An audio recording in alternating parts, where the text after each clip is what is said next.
Hello, നമ്മളൊരു പുതിയ വീഡിയോയിലേക്ക് നിങ്ങൾക്ക് എല്ലാവർക്കും സ്വാഗതം. നമ്മൾ കഴിഞ്ഞ വീഡിയോയിൽ പറഞ്ഞ പോലെ തന്നെ ഞാൻ ആ പ്രോമിസ് ആയിട്ട് വന്നിട്ടുണ്ട്. യെസ്, OnePlus 12R ഒരു ഫുൾ റിവ്യൂ നമുക്കൊന്ന് ചെയ്ത് നോക്കാം. ഞാനിപ്പോൾ ഇത്രയും ദിവസം ഗ്യാപ്പ് എടുത്ത് വെച്ചിട്ടുണ്ടെങ്കിൽ ഇതിനെ കംപ്ലീറ്റ് തറവായിട്ട് ഒന്ന് ചെക്ക് ചെയ്തിട്ട് ഇതിൻ്റെ ബാറ്ററി കാര്യങ്ങളൊക്കെ എത്ര ദിവസം നിൽക്കുന്നുണ്ട്, അതോ ജസ്റ്റ് ഒരു ഗിമിക്കാണോ എന്നൊക്കെ അറിയാൻ വേണ്ടിയിട്ടാണ് കുറച്ച് ദിവസം ഒന്ന് ഗ്യാപ്പ് എടുത്തത്. അപ്പോൾ നമുക്കിന്ന് OnePlus 12R ഒരു ഫുൾ റിവ്യൂയിലേക്ക് പോകാം. മാത്രമല്ല, ആമസോണിൻ്റെ ഗ്രേറ്റ് ഇന്ത്യൻ സെയിൽ വരുന്നുണ്ടല്ലോ, ഗ്രേറ്റ് ഇന്ത്യൻ ഫെസ്റ്റിവൽ സെയിൽ വരുന്നുണ്ട്. അപ്പോൾ അതിനകത്ത് എനിക്ക് തോന്നുന്നു നല്ല കാർഡ് ഓഫറിലും ഡിസ്കൗണ്ടിലൊക്കെ ഈ ഫോൺ കിട്ടുന്നുണ്ട്. അപ്പോൾ നമുക്ക് ഇതിൻ്റെ മെയിൻ ആയിട്ടുള്ള കാര്യങ്ങളിലേക്ക് പോകാം. So let's go.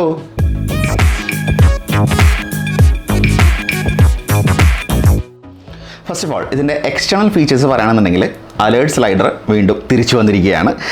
പിന്നെ അതായത് ലെഫ്റ്റ് സൈഡിലാണ് വന്നിരിക്കുന്നത്. നമുക്കറിയാം, അതായത് 3 ടോഗിളിംഗ് ഉണ്ട്. അതായത് നോർമൽ, പിന്നെ നമുക്കൊരു വൈബ്രേഷൻ, പിന്നെ സൈലൻറ്റ്, അങ്ങനെ ടോഗിൾ ചെയ്യാൻ പറ്റുന്ന ഒരു അലേർട്ട് സ്ലൈഡർ. റൈറ്റ് സൈഡിലായിട്ട് പവർ ബട്ടൺ, വോളിയം റോക്കേഴ്സ് ഉണ്ട്. ഏറ്റവും താഴെയായിട്ട് സ്പീക്കർ ഗ്രില്ലുണ്ട്, USB Type-C പോർട്ട് ഉണ്ട്. ദെൻ സിം ട്രേ വരുന്നു. ലെഫ്റ്റ് സൈഡിൽ ഞാൻ പറഞ്ഞല്ലോ അലേർട്ട് സ്ലൈഡർ വരുന്നു. മുകളിലായിട്ട് IR ബ്ലാസ്റ്റർ കൊടുത്തിട്ടുണ്ട്. ഒരു എന്താ പറയുക, മൈക്രോഫോണും കൂടി ഉണ്ട്. പിന്നെ ബാക്കിൽ ആ ഒരു ട്രിപ്പിൾ ക്യാമറ സെറ്റപ്പ്, ഒരു എന്താ പറയുക, മെയിൻ ക്യാമറയുണ്ട്. അതായത് വൈഡ്, അൾട്രാ വൈഡ്, പിന്നെ നമ്മുടെ മാക്രി ക്യാമറ അങ്ങനെ വേണമെങ്കിൽ പറയാം. ഫ്രണ്ടിലായിട്ട് ഇതാ അവിടെ ഇൻ ഡിസ്പ്ലേയിൽ ഫ്രണ്ട് ക്യാമറ വരുന്നുണ്ട്, സെൽഫി ക്യാമറ വരുന്നുണ്ട്. നല്ല വൈബ്രൻ്റ് ആയിട്ടുള്ള ഒരു ഡിസ്പ്ലേ ആണ്. ഫസ്റ്റ് ഓഫ് ഓൾ ഡിസ്പ്ലേ പറ്റി പറയുകയാണെന്നുണ്ടെങ്കിൽ, പിന്നെ എക്സ്റ്റേണൽ ഫീച്ചേഴ്സ് പറയുമ്പോൾ ഒരു കാര്യം കൂടി മറന്നു. ഡ്യുവൽ സ്പീക്കറാണ് വരുന്നത്. താഴെയുള്ള ബോട്ടം ഫയറിംഗ് ആയിട്ടുള്ളൊരു സ്പീക്കറും അതുപോലെ തന്നെ ഇയർ പീസ് ഒരു എന്താ പറയുക, സെക്കൻഡറി സ്പീക്കറായിട്ട് തന്നെ പ്രവർത്തിക്കുന്നുണ്ട്. അപ്പോൾ എക്സ്റ്റേണൽ ഫീച്ചേഴ്സ് പറയുമ്പോൾ ഒരു കാര്യം കൂടി പറയാനുള്ളത്, കർവ്ഡ് ഡിസ്പ്ലേ ആണ് വരുന്നത്. പക്ഷേ നല്ല ഒതുക്കമുള്ള, നല്ല ഹാൻഡി ആയിട്ടുള്ള ഒരു ഫോണാണ് OnePlus 12R എന്ന് പറയുന്നത്. ഇനി ഡിസ്പ്ലേയിലേക്ക് വരുമ്പോൾ, ഡിസ്പ്ലേ ഒരു ഹ്യൂജ് ഡിസ്പ്ലേ കാണാമല്ലേ, അടിപൊളിയായിട്ടുള്ള ഒരു ഡിസ്പ്ലേ വരുന്നത്. ഭയങ്കര വൈബ്രൻ്റ് ആയിട്ടുള്ള ഡിസ്പ്ലേ ആണ്. പിന്നെ പറയാനുള്ളതെന്ന് വെച്ചിട്ടുണ്ടെങ്കിൽ 120 Hz സ്മൂത്ത് ആയിട്ടുള്ള, വളരെ സ്മൂത്ത് ആയിട്ടുള്ള, വളരെ റെസ്പോൺസീവ് ആയിട്ടുള്ള ഒരു സ്ക്രീനാണ് ഡിസ്പ്ലേ എന്ന് വരുന്നത്. അതുപോലെ തന്നെ സൺലൈറ്റ് റീഡബിലിറ്റി എന്ന് പറയുന്നത് വളരെ മികച്ചതാണ്. അതായത് ഇതുവരേക്കും എനിക്ക് ഈ പറയുന്ന സൺലൈറ്റ് റീഡബിലിറ്റി ഒരു പ്രോബ്ലമായിട്ട് തോന്നിയിട്ടില്ല. വളരെ നല്ല മികച്ച ഡിസ്പ്ലേ തന്നെ OnePlus 12R കൊടുത്തിരിക്കുന്നു. ഇനി വരുമ്പോൾ ഇതിൻ്റെ നെറ്റ്വർക്ക് കാര്യം പറയണമല്ലോ. കാരണം ഏതൊരു ഫോണിൻ്റെയും, മൊബൈൽ ഫോണിൻ്റെയും മെയിൻ പർപ്പസ് എന്ന് പറയുന്നത് കോളിംഗ് അല്ലേ. അപ്പോൾ കോളിങ്ങിലായാൽ ഡ്യുവൽ സിം 5G ആണ് വരുന്നത്. ഞാൻ എൻ്റെ എയർടെൽ അതുപോലെ തന്നെ ജിയോ 2 സിമ്മും ഇട്ട് നോക്കിയിരുന്നു. എയർടെല്ലും അതുപോലെ തന്നെ BSNL ഇട്ട് നോക്കിയിരുന്നു. രണ്ടിലും എനിക്ക്, അതായത് ഈ 2 കോമ്പിനേഷൻസിലും കോൾ ഡ്രോപ്പുകളൊന്നും ഇതുവരെ ഉണ്ടായിട്ടില്ല. വീടിനകത്തായാലും വീടിന് പുറത്തായാലും. കഴിഞ്ഞ വീഡിയോയിൽ ഞാൻ പറഞ്ഞിരുന്നു, സോണിയിൽ ചെറിയൊരു നെറ്റ്വർക്ക് ഇഷ്യൂ ഉണ്ടായിരുന്നു, വീടിനകത്ത് ചെറിയൊരു പ്രശ്നം ഉണ്ടായിരുന്നു എന്നുള്ളത്. പക്ഷേ ആ ഒരു പ്രശ്നമൊന്നും ഈ ഒരു OnePlus 12R ഇല്ല എന്നുള്ളതാണ് വസ്തുത. അപ്പോൾ എക്സ്റ്റേണൽ ഫീച്ചേഴ്സിൽ നമ്മൾ കാര്യങ്ങൾ പറഞ്ഞു, ഡിസ്പ്ലേ പറഞ്ഞു, സെൽ റിസപ്ഷൻ്റെ കാര്യം നമ്മൾ പറഞ്ഞു. ഇനി അടുത്തത് പ്രോസസ്സറാണ്. പ്രോസസ്സർ നമുക്ക് വളരെ സുപരിചിതമായ, അതായത് സ്നാപ്ഡ്രാഗണിൻ്റെ one of the best chipset എന്ന് പറയാവുന്ന സ്നാപ്ഡ്രാഗണിൻ്റെ 8 Gen 2 ചിപ്സെറ്റ് ആണ് ഇതിൽ യൂസ് ചെയ്തിരിക്കുന്നത്. നമുക്ക് 3 റാം വേരിയൻസ് ആണ് വരുന്നത്. 8/128 തൊട്ട് ടോപ്പ് വേരിയൻ്റ് 16/256. ഇതിപ്പോൾ 16/256 ആണുള്ളത്. അത്യാവശ്യം നല്ല രീതിയിൽ തന്നെ. ഞാനും വലിയ ഗെയിമറൊന്നല്ല, നിങ്ങളത് കഴിഞ്ഞ വീഡിയോയിൽ പറഞ്ഞല്ലോ. അപ്പോൾ ഞാൻ ഇട്ട 2 ഗെയിംസൊക്കെ ഭയങ്കര സ്മൂത്തായിട്ട് ഓടി. അതിലൊന്നും പ്രത്യേകിച്ച് വലിയ കാര്യമൊന്നുമില്ല. കാരണം 8 Gen 2 എന്ന് പറയുമ്പോൾ ഇപ്പോൾ 8 Gen 3 ഇറങ്ങിയിട്ടുണ്ട്, 8 Gen 4 ഇറങ്ങാറായി. പക്ഷേ എന്നിരുന്നാലും കൂടി 8 Gen 2 എന്നൊക്കെ പറഞ്ഞാൽ ഇനിയും ഒരു 2-3 വർഷമൊക്കെ അടിപൊളിയായിട്ട് ആപ്സുകൾ റൺ ചെയ്യാൻ പറ്റുന്ന രീതിയിലാണ് ക്വാൾകോം ഡിസൈൻ ചെയ്തിരിക്കുന്നത്. ഇനി അടുത്തതായിട്ട് പറയുമ്പോൾ ഇതിൻ്റെ പ്രോസസ്സർ കഴിഞ്ഞു. ഇനി ക്യാമറയിലേക്ക് വരാം. ക്യാമറയാണ് ചെറിയൊരു ലെറ്റ് ഡൗൺ ആയിട്ട് തോന്നിയിട്ടുള്ളത്. പക്ഷേ എന്നെ അതിശയിപ്പിച്ച വേറൊരു കാര്യം എന്ന് പറയുന്നത്, നൈറ്റ് മോഡ് വളരെ നല്ല രീതിയിൽ എടുക്കാൻ പറ്റുന്നുണ്ട്. അതിൻ്റെ സാമ്പിൾസ് ഞാൻ ഇതിൻ്റെ ഒപ്പം ഇടാം. മെയിൻ ക്യാമറ ഡേ ലൈറ്റിലൊക്കെ നല്ല അടിപൊളിയായിട്ട് പെർഫോം ചെയ്യുന്നുണ്ട്. ഈ എന്താ പറയുക, വെളിച്ചം കുറവുള്ള കണ്ടീഷൻസിലാണെങ്കിൽ നമ്മൾ സൂം ചെയ്യുമ്പോൾ കുറച്ച് ഗ്രെയിൻസും കാര്യങ്ങളൊക്കെ കാണുന്നുണ്ട്. പക്ഷേ നൈറ്റോഗ്രഫി അടിപൊളിയായിട്ട് എനിക്ക് തോന്നി, അതായത് ഈ ഒരു പ്രൈസ് റേഞ്ചിൽ. പിന്നെ പറയാവുന്നൊരു കാര്യം എന്ന് പറഞ്ഞു കഴിഞ്ഞാൽ, നമ്മൾ സൂം ചെയ്ത്, അതായത് 1x 2x 4x 5x എടുക്കുമ്പോൾ നല്ല ശോകമാണ്, കട്ട ശോകമാണ്.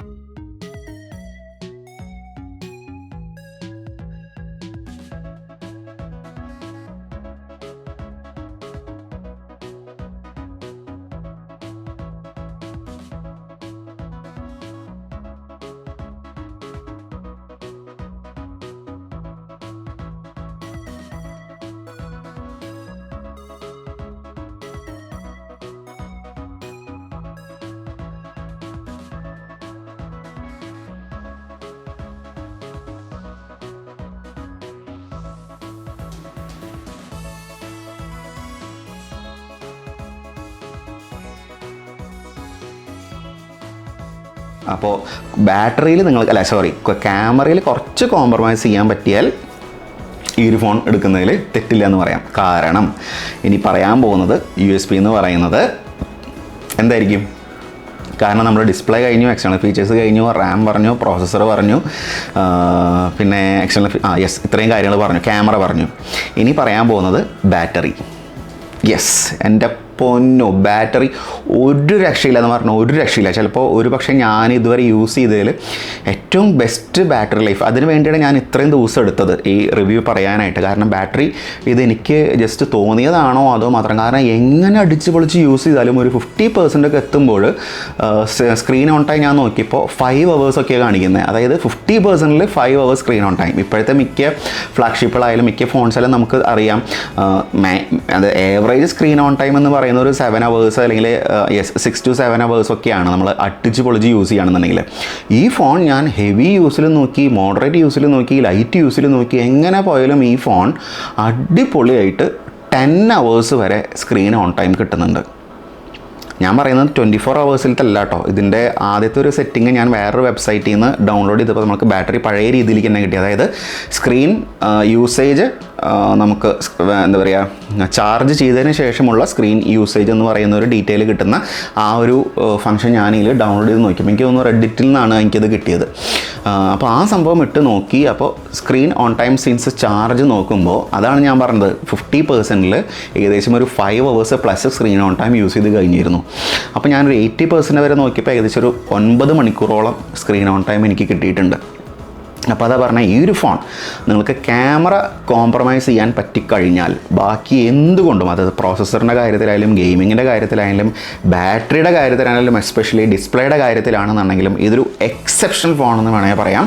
എപ്പാർട്ട് ഫ്രം ക്യാമറ അധികം മോശമെന്നല്ല, പക്ഷേ ഈ ഒരു പ്രൈസ് റേഞ്ചിനുള്ള ക്യാമറ ഇല്ല. കാരണം ഈ ഒരു പ്രൈസ് റേഞ്ചിലുള്ള മറ്റ് ഫോൺസൊക്കെ നോക്കുമ്പോൾ, ഇപ്പോൾ സാംസങ്ങിൻ്റെ A55 നോക്കുമ്പോൾ, അല്ലാന്നുണ്ടെങ്കിൽ ഐക്യൂൻ്റെ Neo 9 Pro ഒക്കെ നോക്കുമ്പോൾ അത്രയും ഒന്നും ഇതിൻ്റെ ഒരു ക്യാമറ പെർഫോമൻസ് എത്തുന്നില്ല. എന്നാൽ കൂടി ബാക്കി കാര്യങ്ങളിലൊക്കെ ഈ പറയുന്ന എല്ലാ ഫോൺസിനെയും ഇവൻ കടത്തി വെട്ടും. കാരണം ബാറ്ററി ലൈഫ് അത്രയും ഉഗ്രനാണ്. അപ്പോൾ ഇത്രയുമൊക്കെയാണ് നമ്മുടെ OnePlus 12R. ഞാൻ കൂടുതലായിട്ടുള്ള അതിൻ്റെ ഡീറ്റെയിൽസ് കാര്യങ്ങൾക്കൊന്നും പോകുന്നില്ല, കാരണം ഇഷ്ടം പോലെ വീഡിയോസ് അവൈലബിൾ ആണ്. ഇതിൻ്റെ അൺബോക്സിങ് ചെയ്യുന്നതായാലും ഇതിൻ്റെ ഫീച്ചേഴ്സ് പറയുന്നതാണെന്നുണ്ടെങ്കിലും ഇതിൻ്റെ ബാക്കി ഡയമെൻഷൻസോ അല്ലാന്നുണ്ടെങ്കിലും ഡിസ്പ്ലേയുടെ കാര്യം പറയുന്നതായാലും എല്ലാത്തിൻ്റെയും വീഡിയോസ് നിങ്ങൾക്കിപ്പോൾ അവൈലബിൾ ആണ്. അപ്പോൾ നമ്മളത് ഞാൻ യൂസ് ചെയ്തതിന് ശേഷമുള്ള ഒരു 2-3 ആഴ്ച യൂസ് ചെയ്തതിന് ശേഷമുള്ള ഒരു റിവ്യൂ ആണ് നിങ്ങൾക്ക് തരുന്നത്. ഇത് എൻ്റെ ഒരു പേഴ്സണൽ അഭിപ്രായത്തിൽ ഇതൊരു ബാറ്ററി ഭീകരം തന്നെയാണ്. അപ്പോൾ ബാറ്ററിയാണ് നിങ്ങളുടെ മെയിൻ ആവശ്യമെങ്കിൽ അത്യാവശ്യം നല്ല ഡിസ്പ്ലേ, അത്യാവശ്യം നല്ല സ്മൂത്ത് ആയിട്ടുള്ള ഡിസ്പ്ലേ, അത്യാവശ്യം എന്താ പറയുക കയ്യിൽ ഒതുക്കമുള്ളൊരു സെറ്റ്, അത്യാവശ്യം ബ്രൈറ്റ് ആയിട്ടുള്ള ഡിസ്പ്ലേ, സൺലൈറ്റ് റീഡബിലിറ്റി ഒക്കെ ഉള്ളത്, നല്ല കോൾ ക്വാളിറ്റി ഉള്ള നല്ല സ്പീക്കറിൻ്റെ കാര്യം പറയുമ്പോൾ അത് സ്പീക്കർ ഭയങ്കര ലൗഡാണ്, അടിപൊളി ലൗഡാണ്. കാരണം വെച്ചാൽ പലപ്പോഴും ഇവിടെ എൻ്റെ അച്ഛന് ഈ സൗണ്ട് ചെറിയ അലർജിയുള്ള ആളാണ്. അദ്ദേഹം പറയും ഇത് എന്തൊരു സൗണ്ടാണെന്ന് പറയും. കാരണം അത്രയും മികച്ച സൗണ്ടാണ്. ചെറിയൊരു പതർച്ചയുണ്ട് ഹൈ വോളിയത്തിലേക്ക് പോകുമ്പോൾ, എന്നാലും വളരെ ലൗഡായിട്ടുള്ള ഒരു സ്പീക്കർ സെറ്റാണ്. അപ്പോൾ display is very good, camera okayish എന്ന് പറയാം, ബാറ്ററി സൂപ്പർബ്, പ്രോസസ്സർ സൂപ്പർബ്, പിന്നെ സ്പീക്കേഴ്സ് സൂപ്പർബ്.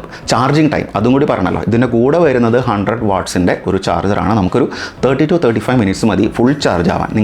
നിങ്ങൾ എന്തെങ്കിലും ആവശ്യത്തിന് പുറത്തേക്ക് അത്യാവശ്യത്തിന് പോകാൻ നോക്കുമ്പോൾ ചാർജ് ഇല്ലാന്ന് തോന്നിക്കഴിഞ്ഞാൽ ഒരു 10 minute ഒക്കെ കുത്തിയിട്ട് കഴിഞ്ഞാൽ നിങ്ങൾക്ക് അത്യാവശ്യം ഉച്ചവരെ യൂസ് ചെയ്യാനുള്ള, അതായത് രാവിലത്തെ കാര്യം പറയണം കേട്ടോ, അല്ലാന്നുണ്ടെങ്കിലും നിങ്ങൾക്ക് അത്യാവശ്യം കുറച്ച് നേരം യൂസ് ചെയ്യാനുള്ള ഒരു 50% ഒക്കെ നിങ്ങൾക്ക് സുഖമായിട്ട് ഈ 10-15 minute കൊണ്ട് ചാർജ് ചെയ്ത് കഴിഞ്ഞാൽ ഈ ഒരു ചാർജർ നിങ്ങൾക്ക് പ്രൊവൈഡ് ചെയ്യുന്നുണ്ട്. അപ്പോൾ ഇത്രയുമൊക്കെയാണ് ഈ OnePlus 12Rൻ്റെ ഒരു ചെറിയൊരു മൊത്തത്തിലുള്ള ഓവർവ്യൂ എന്ന് പറയുന്നത്. നിങ്ങൾക്ക് എല്ലാവർക്കും ഈ ഒരു വീഡിയോ ഇഷ്ടപ്പെട്ടു എന്ന് കരുതുന്നു. പിന്നെ അത് മാത്രമല്ല, ഈ വരുന്ന ഗ്രേറ്റ് ഇന്ത്യൻ സെയിലിൽ നിങ്ങൾക്കിത് വാങ്ങിക്കാൻ പറ്റും കഴിഞ്ഞാൽ നല്ലൊരു ചോയ്സ് ആയിരിക്കും. ഒരു OnePlus ഡിവൈസ് വേണം. ഇപ്പോൾ ആണെങ്കിൽ സർവീസ് സെൻറ്ററും അത്യാവശ്യം വലിയ കുഴപ്പമില്ലാതെ ഉണ്ട്. ഇപ്പോൾ ഞങ്ങളുടെ തൃശ്ശൂർ ഭാഗത്തൊക്കെ സർവീസ് സെൻറ്റർ ഉണ്ട്.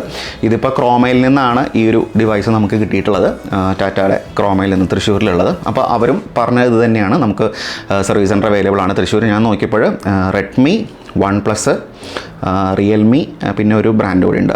ഈ 4ൻ്റെയും കൂടി ഒരു സർവീസ് സെൻറ്റർ ഞാൻ തൃശ്ശൂർ കോട്ടപ്പുറത്ത് കാണുകയും ചെയ്തു. സോ നിങ്ങൾക്ക് സർവീസ് സെൻറ്ററിൻ്റെ കാര്യത്തിൽ നിങ്ങൾക്കിത് പേടിക്കേണ്ട ആവശ്യമില്ല. പിന്നെ ഇതിൻ്റെ കൂട്ടത്തിൽ തന്നെ നിങ്ങൾക്ക് സ്ക്രീൻ ഇത് ഒട്ടിക്കണം എന്നുണ്ടെങ്കിൽ, സ്ക്രീൻ ഗാർഡ് ഒട്ടിക്കണം എന്നുണ്ടെങ്കിൽ ഞാൻ പറയും സ്ക്രീൻ ഗാർഡ് സെപ്പറേറ്റ് ആയിട്ട് വേറെ ഒട്ടിക്കാതിരിക്കുക. കാരണം ഇതിൻ്റെ മുകളിലൊരു പ്ലാസ്റ്റിക് ഫിലിം വരുന്നുണ്ട്.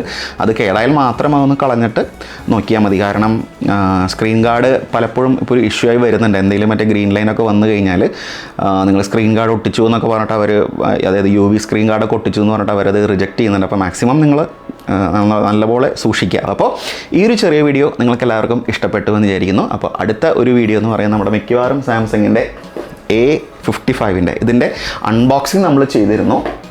ഇതിൻ്റെ ഒരു ഫുൾ റിവ്യൂ ആയിരിക്കും മിക്കവാറും അടുത്ത നമ്മുടെ ഒരു വീഡിയോ എന്ന് പറയുന്നത്. അപ്പോൾ എല്ലാവരും നമ്മുടെ ചാനൽ വരെ സബ്സ്ക്രൈബ് ചെയ്യാത്തവരുണ്ടെന്നുണ്ടെങ്കിൽ സബ്സ്ക്രൈബ് ചെയ്യുക. അതുപോലെ ലൈക്ക് ബട്ടൺ, ഷെയർ ബട്ടൺ ഒന്ന് പ്രസ് ചെയ്യുക. അപ്പോൾ എല്ലാവർക്കും ഗുഡ് ബൈ.